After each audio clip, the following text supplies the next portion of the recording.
Hello, friends and neighbors. Welcome to episode 52 of Ray and Benny Talk Sports, the Michael Gray edition. Remember him? I do remember him. He was all right. He was all right. Did some good things out there. Legendary play in bomber lore of our generation. Yeah. The immaculate interception in Ottawa against the BC Lions. That was amazing. Yeah, I always mix up that play and think it was Greg Battle all the time. I don't know why. Sorry to Michael Gray for taking that away from him, but it's all good. Greg Battle. Still remember the play. It was a great play. Yeah, Greg Battle had a couple good interceptions in 1990 against Edmonton when they shellacked them 50-11. 50, to 11, yeah. How do I remember this? And I can't even remember my own phone number. That's ridiculous. Do you need to remember phone numbers anymore? No, you don't. Sports stuff is more important anyways. Yeah, that's what fills the head. Friends and neighbors, don't forget to smash that subscribe button just down there. It takes a quick second. It really helps our channel grow. Benny, where can they find us on the social media? Yeah, you can find us, Ray Benny Sports. We're on YouTube, of course. We're on Twitter. We're on Facebook. And we're on TikTok. So give us a follow. Good old TikTok. Don't forget to share your power rankings. That's what we're doing this episode. We're going to focus strictly on CFL power rankings and the first half grades we're handing out to these students here in the CFL called teams. And press that like button if you like what you're watching or hearing. Let's get right into it, brother Benny. Number 9, after week 10 action, I got the Edmonton Elks. You didn't even bump them up a little bit? No. I mean, they were leading for a half of football at least. Oh, man. Yeah, 12 straight losses at home. Come on. They're just in the muck right now. The sad thing is they're probably the better team for the most part in that game against Saskatchewan. Just failed to score in the second half. Cornelius looked really good in the first half. Saskatchewan's de-adjusted, and Edmonton had no answers. And they blew the game in the fourth quarter. Yeah, and it was a big game. Like, it's not live or die. It was not a real playoff game, but this is a team that's in front of you for that crossover spot, which is pretty much going to a Western team when that fourth team right now has the best record of any team in the East. So they lost some momentum there, and they're undisciplined. Like, when one of your vets gets thrown out for stupidity on the O-line, there's something wrong in the locker room. There's no attention to detail with this team. No, and like you said, they had a chance. They could have moved within a game of Saskatchewan if they would have won this game, and like you say, battle for that crossover. I'm pretty much thinking it's over now for Edmonton at this point. I can't see them. They played Calgary twice. They still got to play the Bombers a couple times probably. So yeah, I don't see them winning too many games the rest of the way through. But like we talked about the last episode, this is more of a learning season for them. I'm thinking with the moves that Chris Jones has made. Yeah. We'll see if he even lasts because you never know, behind the scenes what's going on and stuff like that. So yeah, if he's back for next season, I do probably see an improvement at that point. But they got to let Cornelius play, and if they get Trey Ford back at some point, see what you got in those guys and just let them go and play. Yeah, if there's no like personality clash, if he hasn't been difficult behind the scenes, they got to stick with this guy for at least another season. There's got to be consistency there. And I agree. Like, Cornelius is not the quarterback this year to bring him out of the muck, but he's shown some good signs. He's big, he's athletic, he has an arm, and Trey Ford deserves a chance too. So that'll be a good competition next year. Look at this. We're already talking about next year for the Elks. Well, you got to at this point. I don't have the Elks at number 9, by the way. Who do you got? I have Ottawa still at number 9. Okay, that's fair. Lapo's still at number 9 for now until they win some games, and they're slowly finding themselves out of the race if Montreal and Hamilton keep winning. Yeah, win every other week. I have them flipped right there, and they're almost one in the same. How bad they are. I have Ottawa at number 8 with their 1 win this year. The only reason that they're 8 is because they're at a bye and they didn't have to do anything. In regards to mid-season grades, I'm giving both of these teams a solid F. Just no quarterback at all. Paula Police having trouble. I think he'd be a victim of what's going on right now. Yeah. Yeah, it's agreed. Like he had Mazzoli, he had a couple of close games against the Bombers. Mazzoli got hurt. I know you're going with backup here, but there's still a lot of mistakes and there's still a lot of questionable things coming out of Lapo and his offense and all that. So to me as well, I gave them an F as well. I gave Edmonton a D- just because they end up winning a couple games. But yeah, Ottawa, hopefully they figured something out on this bye week. They actually play the Elks this coming week. So we'll see who really belongs at number 9. The battle of the basement. The battle of the basement. And if you're not going to beat the Elks, good luck on the rest of the season. So yeah, those bottom feeders are probably going to stay there, both in those same spots, either 8 or 9 for next week. Goodness. Let's move to 7. I have the Toronto Argos, who I just can't figure out. And maybe I'm just giving up on them. And, of course, I'm going to factor in Andrew Harris, possibly going for an MRI for a pec tear. Torn pec, yeah. That's not good. That's season ending there. So, and at that age and with all those injuries, who knows? So I don't want to get too down on that. But that's where I have Toronto. I don't know if they need a complete change at quarterback, but I'm still looking for that Chad Kelly package. If any team needs to use 2 quarterbacks, it's them. So I have them at 7. I have Hamilton at 7 still. Respect for Hamilton. Not yet, because like you said, they beat a team that ended up getting a bunch of injuries. Yeah, I get it. Hamilton was starting their backup, but Toronto still got that better record. They beat them the week before.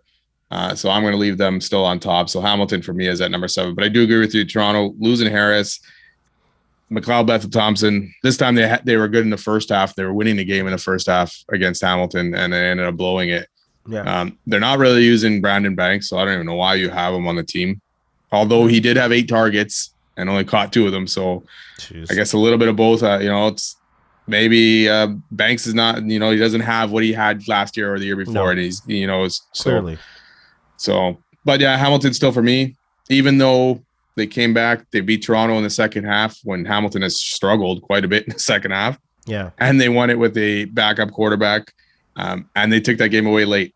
But I still don't trust Hamilton. I don't trust Toronto either, but I don't trust Hamilton very much. We'll see next week when they play Montreal what they show up and what they do. But Absolutely. Yeah. I'm going to give Toronto a D.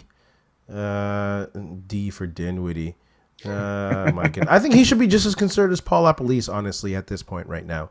They were supposed to be really a force in the East, where they take a big step forward, and they did not. They're not good. Oh, then they went all out. They made a lot of signings. They reinforced guys. They went for Harris. They went for Banks. I think they tried to get guys, and maybe they grabbed the wrong guys and tried to mesh them all into a team here. But there's no consistency there, right? One week they look good. The next week you're like, what the heck? And then they, 2 games in a row, they're good. And it's just like all over the place. So Dinwiddie, I don't think he survives if they don't. They're probably going to make the playoffs, unless there's some collapse here and Hamilton actually gets it going. Who knows? But so they're probably making the playoffs. But if he does not make the Grey Cup or win a game in the playoffs, that's probably the end for Dinwiddie as well. Toronto's not going to have that same patience. What grade did you give Toronto? I gave Toronto actually a C because they're at 4-4. They're 500. They're doing some decent things, but also some bad things. So Hamilton for me is a D. So there you go. Yeah. Yeah, I could see Hamilton being a D. That's what I actually gave them a D minus. And I have Hamilton at 5, to be honest with you. Damn, you just love Hamilton and hate Toronto, don't you? I just think Toronto's an absolute mess right now, and I think Hamilton's actually looking optimistic. We said Hamilton looked optimistic before they lost to Toronto last week. And then they won this week. They won with this the week. Backup quarterback. And they actually found the running game. And they've got to use Don Jackson. Now that they just put up 147 yards against Toronto, and they stopped using this guy in the second half for some odd reason. John Jackson didn't have all those yards. It was a combined team effort. Absolutely. Yeah, that was another thing. They only used him 7 times, 7 carries, and the guy had a 6.6 average. Like, why wouldn't you keep him going? Yeah. Run the guy some more, get him ingrained in that game and find your offense again. Yeah. That's the thing to me. Hamilton's offense still seems disjointed. Yeah. Even with Schultz in there. I mean, he only threw 176 yards, 1 TD, 1 interception. So he's got to come out. Yeah, he's not. It's Dane Evans when. Yeah, there's no controversy here. It'll be Dane Evans once he gets back. So, but that offense still is not firing on all cylinders for me. Now, if Dane Evans can just slow it down and just like protect the ball like Trevor Harris does, and if they can lean on that running game, like that Lawrence Woods, that returner on special teams, that guy's crazy good. So special teams is taken care of, and we saw that if Simone Lawrence can stay healthy, he's a wicked player still. And him and Santos Knox together, they are a force in the middle of the field there. Yeah, Hamilton's D has been pretty decent for the most part this season. Yeah. Lawrence hasn't been. He hasn't done a lot, but he had one injured. Of his better games this one. So yeah.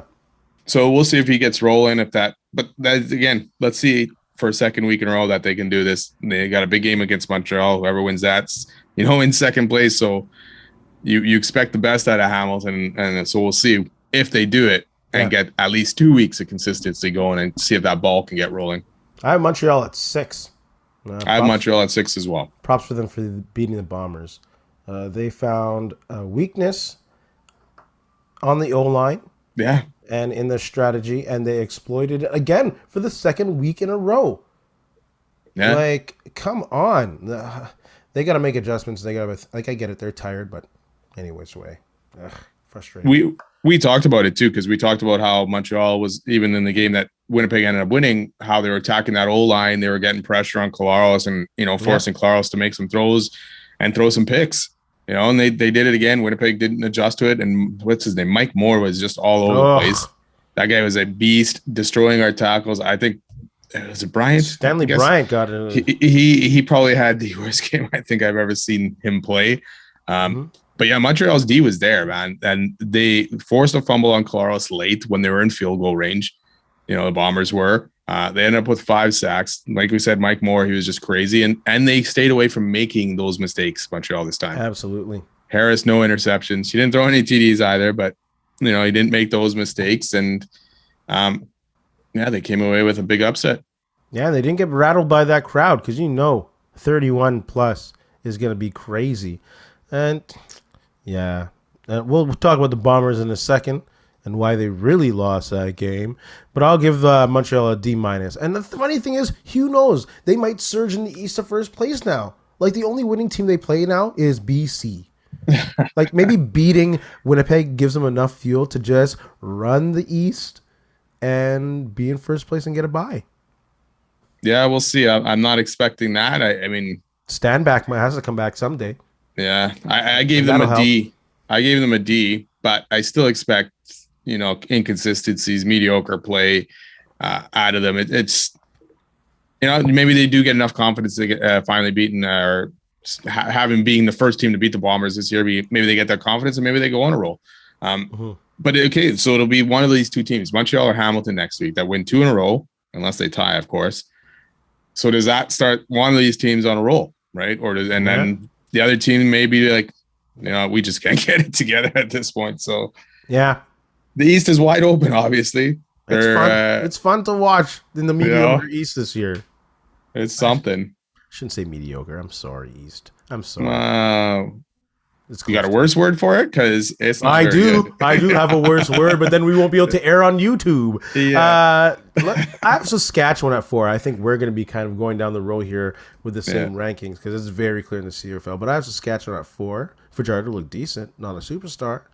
But still struggling though. That O-line is true. Yeah, that too. Ugh. Like, and Edmonton was in it, like you said. They had a 12-point lead, you said, in the 4th or at the half. Going into half, and then Edmonton only could score 6. Yeah. I have Saskatchewan also at 4, just to get that off there. So for sure. Yeah, the D came to life in the second quarter. You said Fajardo, he only threw for 130. Yeah. He ran for 50 or 50 plus or whatever it was. So he was good on the ground again. But like you say, that old line is struggling. And when they're going to play a better team, it's going to be tough for them to get back in a game like that. So, Duke Williams finally had a decent game. 4 catches, 80 yards, and a TD. But, the amount that you're paying that guy. Yeah, exactly. Sorry. I had to put that in there. Having his snacks. But, yeah, that's big, getting that guy back. Yeah, so we'll see. Can they get it together? Their offense is still struggling. I don't know what Jason Moss is doing. They're still not using Jamal Morrow enough. Take some pressure off Fajardo, man. Run the guy who's actually a pretty good runner. Yeah, absolutely. So that offense to me is still just disjointed, but that D, when it needs to and when it can, it steps up. That could be a prime time D if the offense could just hold on to the ball for a bit, and that'll happen if they get Morrow running the ball, but they can't do that with a porous O-line. The only way they're going to be a danger later on in the season if they can coach up that O-line. Or because they're not going to find a gem Or maybe they have them on the practice roster right now. I don't know. But they got to coach up that O-line. And if they can, they'll run the East. They'll be excited to play at home. Exactly. That's the only way they're going to play in the Grey Cup, probably. Yeah. They're only one game behind Calgary right now. So there's that. Calgary 3 out of 4, they're hurting. Yeah. So so they could still upset Calgary and get that side. I mean, I don't know why you wouldn't want to go to the East. I know it sucks for traveling. You're going to have to play 2 games on the road in the East kind of thing. So it makes it a little bit tougher, but that might be your better path than trying to beat, say, BC or Winnipeg at home kind of thing. Oh, for sure. So no one wants to play either of those two right now. No. Even Calgary. Ugh. I have them at 3, and I give them a B- compared to the rest of the league. I could have easily given them a C to what I expected and to where they are, but something's off. Something's off with Bo Levi Mitchell. Other than he's old, it's just not clicking. What did you end up giving Saskatchewan? Did we give out Saskatchewan grades? I gave them a C-. I gave them a C for Saskatchewan. Okay. I gave a B to Calgary, but I do agree with you on that. They do seem off. Bo Levi does not seem like the same type of guy. He's better than last year, but he's not the Bo of 2 or 3 years ago that, would dominate the league. No. And you'd actually be scared. When Winnipeg played Calgary, I know Winnipeg weren't the greatest, but you would always be like, oh, Bo Levi's going to tear it up. And and they did. Calgary had great records in that time. But, I mean, again, only 18 to 32, 206. He lost it on the team afterwards, calling it effing terrible. Well, come on, guy. So, and he's not just saying everybody else, but he's including himself in that when he says it was effing terrible and all that stuff. Sometimes it's hard to know with that guy if he's more trying to say it to the other players than himself, because we know the ego that the guy has. Yep. But it's all around. Like the passing game struggling from Bo to the wide receivers dropping balls, terrible routes going on. And again, you had a running back, Dedrick Mills, who went off last week was doing pretty good this week. 7 carries, 55, and then you didn't use him enough. Yeah. I know he had a fumble late or in that fourth quarter, but it wasn't enough. That guy's a bulldozer. Yeah. And their special teams is good too. That Peyton Logan, holy cow. And same as that Jalen Philpott. Yeah. University of Calgary, I think, Dino product with his brother who plays for Montreal. He was looking good until he got that pretty big hit. Yeah. And when Logan took that kickback, you thought, okay, this is over. They got enough. They got a 9-point lead again late. Yeah. You think they would get some kind of offense. There's about 6 minutes left or something like that. But yeah, the offense couldn't get anything done. The defense couldn't end up stopping Rourke after that. And, all said and done, they lost by 1.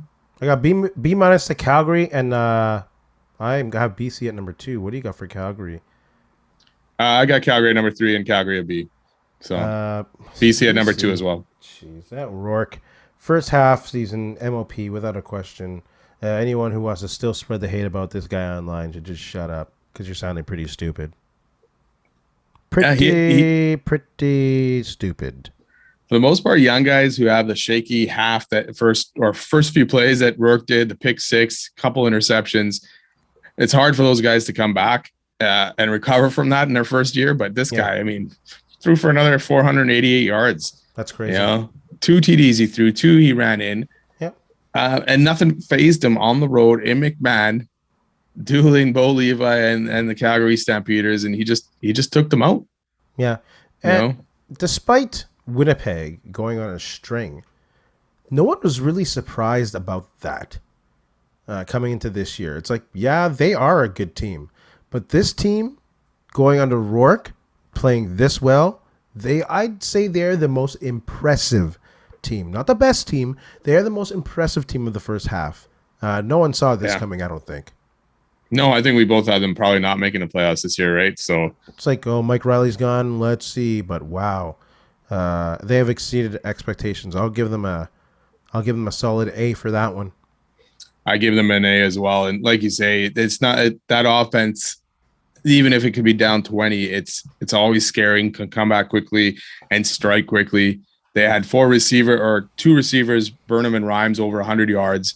But then every other receiver pretty much had at least 5, 6, 7 catches. Like everyone, the ball is spread around.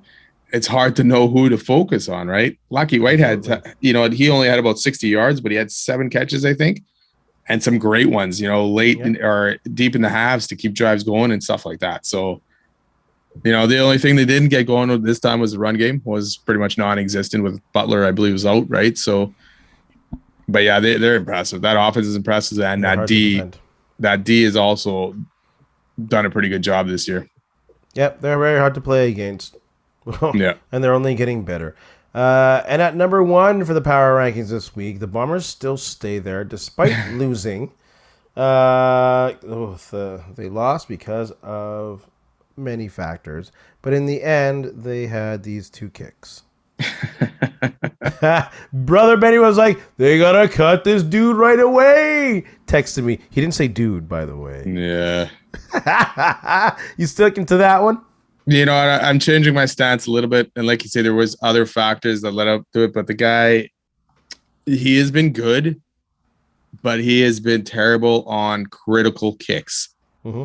Right? He's missed converts to get a 3-point lead. He's or a touchdown lead. He's missed converts, or to take an 8-point lead. He's missed a convert. And then this, like, dude, all you had to do was hit it hard enough to get it through the end zone, get the single. And, right off. You didn't even need to hit the field goal. And I don't know if that was a problem. Hey, I got to kick this hard. And he shanked it.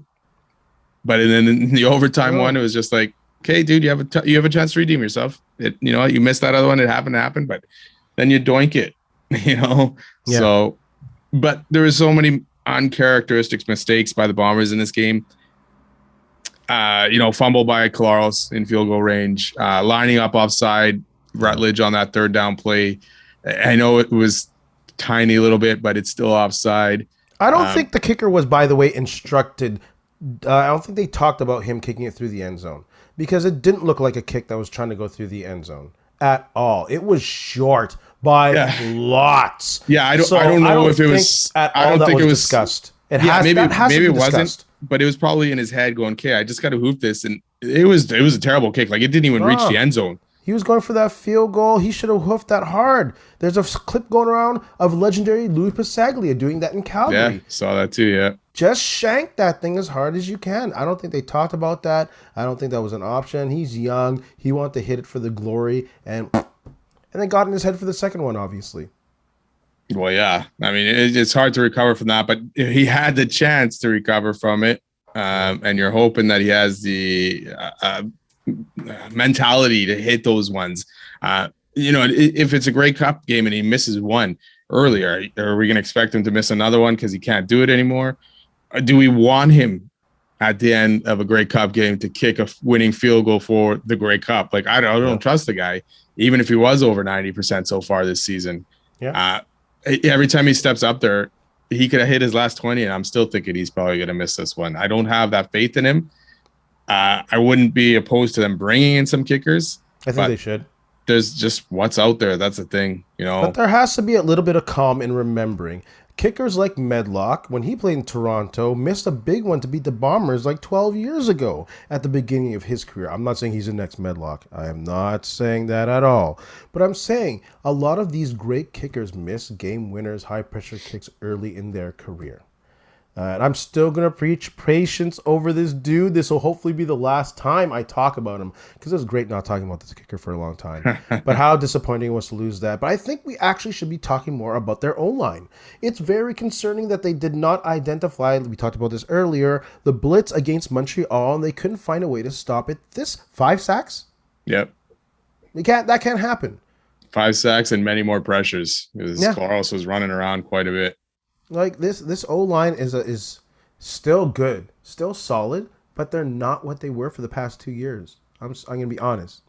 No, they're struggling this year. And the run game's actually starting to get going again. Oliveira had another nice game. But like you say, Bryant, the tackles, Hardrick, they were under pressure quite a bit, and they were getting beat pretty bad on some of these plays, which is, totally uncharacteristic of this O-line. And we need it, obviously. You're not going to win. I don't know if it's because you're missing DeJarlis that badly. Oh, that's a huge part of it. or what, and Jeff Gray maybe he's not as good as that, but it shouldn't be as bad as it was. And like you say, they played Montreal last week. They saw the attacks, and Montreal exposed them twice. Even though the Bombers could have known what was kind of coming. Yeah. They just couldn't block. And that's the thing. If you're getting exposed like that, maybe you got to leave the running back in a little longer to chip or to help block. But then you only have 4 out there, so you're really screwed on 2nd and long. So they got to figure that out on this bye week. Like, special teams is kind of really coming into form. Janarian Grant is really starting to be a threat on anytime he touches the ball. And the defense is still there. Not as good as before, I'd have to say as well. Brendan Alexander, we need him back. Yeah, well, for sure. I mean, you need that presence in the backfield, or in the backfield, or not the backfield, in the DBs, secondaries. Jeez, you need that experience, and you need that hard hitting, and you need to guys have fear going over the middle. Montreal's offense didn't do a heck of a lot in this game. They had a couple good drives.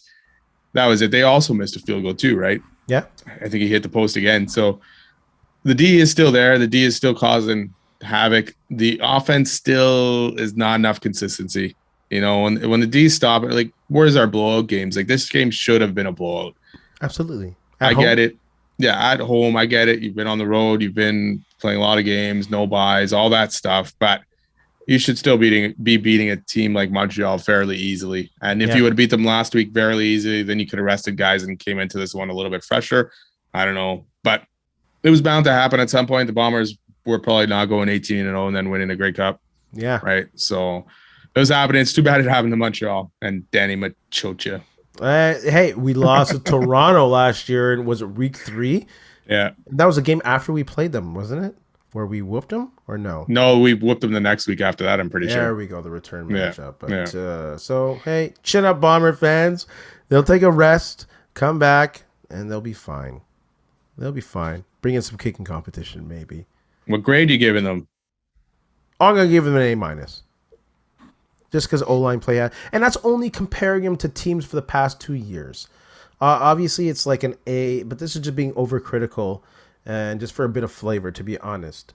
But I can give them a solid A-, just because of the drop-off on the offense. And the defense doesn't seem to have as strong teeth in it as last year. So I'll give them an A-. Don't hate.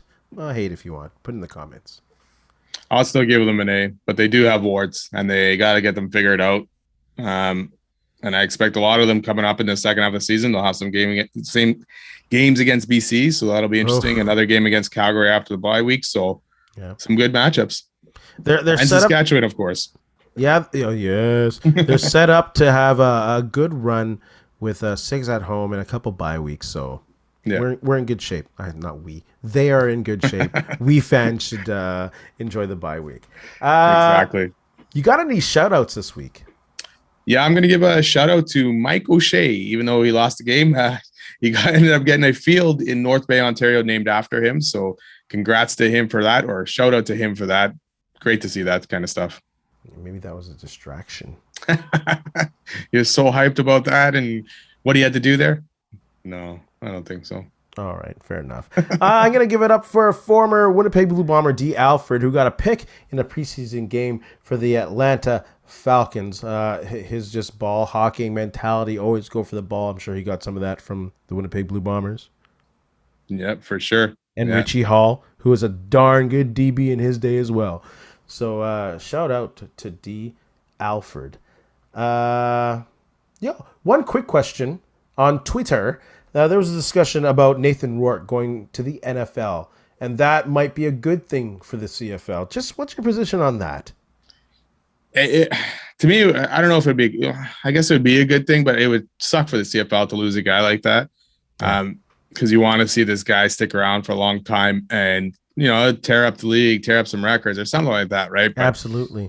But obviously, you can't begrudge a guy for wanting to get to the NFL. There's a chance he can make the NFL, but I don't know if he's ever going to start in the NFL. Definitely a backup. Maybe he's a practice squad guy. Maybe he ends up like Strevler, right? But you're going to bounce around for a while and hopefully stick long enough that you can get the NFL pension out there. Absolutely. But there hasn't been a guy high caliber enough that makes the NFL, as a quarterback or anything like that, So it'd be exciting. We had Jeff Garcia a long time ago, right?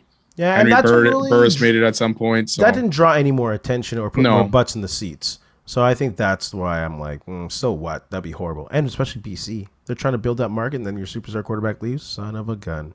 Yeah, I think it's better for BC to have that guy to start filling those seats for sure. Yeah, speaking of Chris Streveler, he had a pretty good game for the Jets. You know what I like to see? Him get a little more seasoning in the NFL. And it was time for Zach Caleros to move on. Streveler already has his pension. He can come back, and maybe he's ready to take it. Yeah, well, even on that practice roster, you're making some pretty good coin in the NFL. So yeah, for sure. So it's hard. It's hard to move away from that. I know most of these guys want to play instead of just sitting around, but a couple years. Yeah, I could see him back in the CFL at some point for sure. And he'd come back to Winnipeg for sure, man. You would hope so. He'd give Winnipeg the first shot at that. Yeah. Benny, you got anything to say to our friends out there? You know what? Just thanks a lot for listening. Don't forget to subscribe, follow, send us a comment, anything, and let us know. And have a good one. And in the famous words of Irma Bombeck, if a man watches 3 football games in a row, he should be declared legally dead. Hey, friends and neighbors, don't forget to check us out online on Facebook, TikTok, Instagram, and Twitter at Ray Benny Sports. And don't forget to check out our YouTube channel. Leave a like, leave a comment, tell us what you think.